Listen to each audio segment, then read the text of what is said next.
Kita lanjutkan perbincangan pemirsa, masih bersama dengan Pak Maliki. Pak Maliki, tadi terakhir kita membahas mengenai sinergitas antar lembaga ya. Yang tak kalah penting juga bagaimana sinergitas yang dibangun dengan pemerintah daerah misalnya. Di situ juga ada Bapeda. Sejauh ini evaluasi kinerjanya bagaimana? Sinergitasnya kemudian koordinasinya seperti apa? Apakah masih ada sumbatan-sumbatan? Pandemi COVID ini juga blessing in disguise, Mas. Jadi pada saat pandemi COVID, kita harus segera melakukan program pemulihan ekonomi nasional. Bukan saja masalah kesehatan, tetapi juga pelindungan sosial dan juga pemberdayaan ekonomi. Nah, pada saat itu yang menjadi masalah adalah terkait dengan data. Nah, karena memang program dari program pemulihan ekonomi tidak hanya dari APBN tetapi juga APBD, tentunya Bapeda harus bergerak dengan seluruh lininya. Oleh karena itu Bapeda melakukan koordinasi, kemudian juga pada saat itulah akhirnya Bapeda juga cukup terlibat di dalam menyempurnakan pendataan yang ada. Maksudnya bagaimana data itu ada dulu gitu ya, bersama-sama dengan dinas-dinas yang terkait, termasuk di situ dinas sosial dan juga dinas UMKM. Oke, praktiknya di lapangan seperti apa? Apakah koordinasi ke bawahnya tadi ke dinas-dinas setempat itu berjalan dengan baik sejauh ini? Bervariasi saya kira ya. Ada sebagian provinsi yang memang cukup taktis ya, cukup baik. Mungkin juga di Jawa Barat ada sebagian kabupaten kota yang cukup efektif, ataupun di Jawa secara keseluruhan, Jawa Tengah saya kira juga cukup efektif dan juga Jawa Timur. Cuma memang itu salah satu PR kita juga, bagaimana seluruh unsur baik itu pemerintah daerah maupun di pemerintah pusat ini bisa saling bekerja sama, terutama karena dalam hal pemulihan ekonomi nasional kita tidak hanya bicara tentang satu sektor. Kalau kita bicara tentang bantuan sosial saja, masa kita mau mensupport terus ya. Nah, kami mengharapkan dari sisi penanggulangan kemiskinan kita harus bersinergi antara bagaimana kita memberikan bantalan tersebut dengan pemberdayaan ekonomi. Oleh karena itu, ini tidak saja hanya Kementerian Sosial ataupun Dinas Sosial, tetapi juga bagaimana kita bisa harus mereferkan ataupun merujuk masyarakat miskin rentan tersebut ke Dinas Koperasi misalnya, atau beberapa dinas lain yang relevan. Kendala-kendala yang bisa ditemui apa saja Pak Maliki?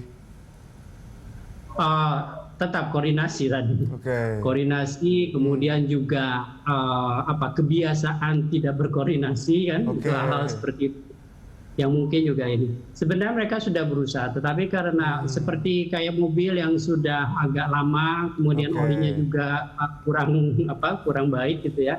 Ini harus dioli sedikit-sedikit. Mudah-mudahan sih nanti di dalam case kita pemutakhiran data, ini harus betul-betul seluruh unsur itu harus berpadu. Karena pendata itu bukan hanya pemerintah daerah saja, Mas. Jadi bukan hanya kementerian lembaga, pemerintah daerah, tetapi juga unsur masyarakat. Nanti ada tokoh agama, tokoh masyarakat, pendamping sosial, sampai Karang Taruna itu ya, sampai Karang Taruna, kemudian pendamping desa, dan semuanya. Ini kita sudah mendesain semua unsur itu harus terlibat. Karena data itu harus di cross check juga, gitu ya, terutama di tingkat desa. Ini berarti masalah kebiasaan artinya ya. Kan dinamika setiap provinsi berbeda-beda, mungkin ada yang agak slow down, tiba-tiba harus gas kencang, ini masih agak kaget mungkin begitu ya? Betul, ya. Mudah-mudahan sih segera ya kita tahun ini bisa kita stimulasikan. Menyinggung mengenai pemberdayaan masyarakat, Pak Maliki, apa sih program-program yang strategis begitu, mungkin dari Bappenas untuk meningkatkan keberdayaan masyarakat agar bisa survive lah di tengah pandemi seperti ini? Ya, jadi pada saat pandemi COVID ini kita mempunyai beberapa program yang memang khusus untuk menengah mikro, kemudian yang di atas. Itu terdapat beberapa subsidi bunga misalnya untuk yang KUR. Itu cukup besar. Kemudian dukungan pembiayaan terhadap UMKM, kemudian penempatan dana di perbankan. Kemudian juga satu hal lagi yang kadang-kadang tidak terlihat itu adalah pemberian kompensasi untuk penundaan pembayaran BPJS ketenagakerjaan terutama bagi pekerja di sektor-sektor yang sangat mikro. Gitu.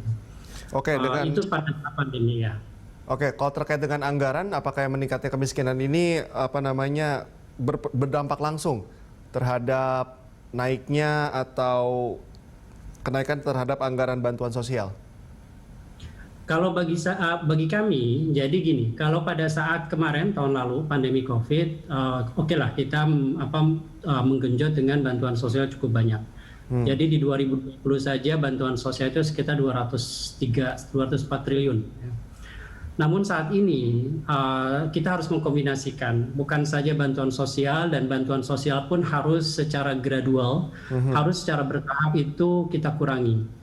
Karena yang paling penting adalah bagaimana kita mencoba memberdayakan ekonomi masyarakat miskin rentan yang lebih berkesinambungan. Jadi kami ingin bahwa sebenarnya nanti Kementerian Sosial ini juga bisa bekerja sama, terutama di pendataan ya. Data yang baik itu akan bisa mengidentifikasi siapa saja, misalnya laki-laki atau perempuan, generasi muda ataupun generasi tua gitu ya, bahkan yang baru lulus SMA. Itu kita harus merujuk kepada program pemberdayaan. Program pemberdayaan itu banyak. Dari Kementerian Tenaga Kerja itu ada BLK, ada Prakerja juga dengan Menko Ekonomi. Kemudian juga kewirausahaan cukup banyak, bukan saja UMKM tetapi juga di Kementerian Pertanian, Kementerian Nelayan dan sebagainya. Nah, ini yang harus kita coba rapikan memang dengan juga nanti bagaimana kita menyempurnakan data. Tetapi sebelum penyempurnaan data tentunya kita juga harus melakukan konsep lagi. Oke, kalau berdasarkan anggaran tadi, berdasarkan rencana kerja pemerintah baik itu jangka pendek maupun jangka panjang, apa saja yang menjadi prioritas khususnya dari Bappenas? Ada 4 sebenarnya, karena memang ini adalah juga arahan Pak Presiden dan sesuai dengan kondisi kita. Satu, kita harus melakukan reformasi perlindungan sosial. Salah satunya tadi adalah bagaimana kita integrasi bantuan sosial dengan seluruh bantuan sosial dulu ya. Kemudian integrasi dengan pemberdayaan ekonomi. Kemudian memperbaiki data. Kemudian reformasi kesehatan. Reformasi kesehatan ini pun harus segera dilaksanakan. Kemudian reformasi penanggulangan bencana, karena pada saat pandemi COVID saya kira masih banyak juga perlu kita sempurnakan, terutama di dalam protokol penanggulangan bukan saja bencana alam tetapi juga pandemi seperti ini, jadi bencana sosial dan ekonomi ya. Kemudian satu lagi satu lagi adalah pemulihan ekonomi dengan transformasi ekonomi. Kalau kita bicara mengenai transformasi ekonomi tadi, ini alurnya akan kemana saja sampai nantinya betul-betul dirasakan oleh masyarakat sampai ke lapis bawah? Ini yang harus kita segera formulasikan ya. Kalau kami melihatnya dari sisi mikro itu dalam artian bagaimana sebenarnya transformasi ekonomi bisa dimanfaatkan oleh masyarakat miskin rentan. Saya contohkan di pedesaan, Mas. Jadi di pedesaan itu sebenarnya kan sudah punya dana desa. Ya. Tapi mereka masih belum tahu. Banyak yang masih belum mengetahui bagaimana kita bisa memberdayakan menggunakan dana desa tersebut untuk memberdayakan ekonomi yang ada di situ. Wisata-wisata yang ada itu cukup banyak ya. Jadi ini juga salah satu transformasi bagaimana di daerah-daerah yang memang kelihatannya tidak ada potensi wisata, itu sebenarnya ada. Kami melakukan eksplorasi ya di Jawa Barat bagian selatan, itu ternyata banyak. Kemudian juga dari sisi perkebunan, bukan saja kita harus hanya bisa mengolah sampai bahan mentah, langsung mengekspor istilahnya buahnya saja, tetapi bagaimana kita juga bisa mengajari mereka untuk mengolah itu menjadi bahan yang lebih mempunyai nilai tambah yang lebih baik. Kalau saya tadi tangkap dari statement Pak Maliki, sinergitas antar lembaga sudah, kemudian rencana kerja jangka pendek dan jangka panjangnya juga sudah. Lalu bagaimana memastikan agar semua yang telah direncanakan itu betul-betul tepat sasaran, kemudian bisa memegang kepercayaan masyarakat tentunya agar kejadian-kejadian yang lalu seperti dana bansos yang dikorupsi itu tidak bisa terulang lagi. Bagaimana memastikan hal ini, Pak Maliki? Ya, satu hal yang yang kami ingat ya, bahwa Pak Presiden juga memberikan arahan kepada kami Bappenas bahwa Bappenas harus menjadi clearing house. Kami terjemahkan di sektor kami adalah bagaimana seluruh kementerian lembaga ini harus disiplin dengan rencana yang ada. Kami sudah merencanakan, kami sudah mencoba mengkoneksikan seluruh program, termasuk data juga. Ini harus disiplin dilakukan. Dan ini kami juga menggandeng bukan saja menteri koordinator ya, dalam hal ini di bidang kami adalah PMK, tetapi juga KSP, kemudian juga BPK, bahkan sampai KPK juga kita menggandeng supaya program-program ini berjalan dengan baik. Dan mereka juga harus disiplin dalam menjalankan program. Oke, baik Pak Maliki, terima kasih atas informasinya bersama kami.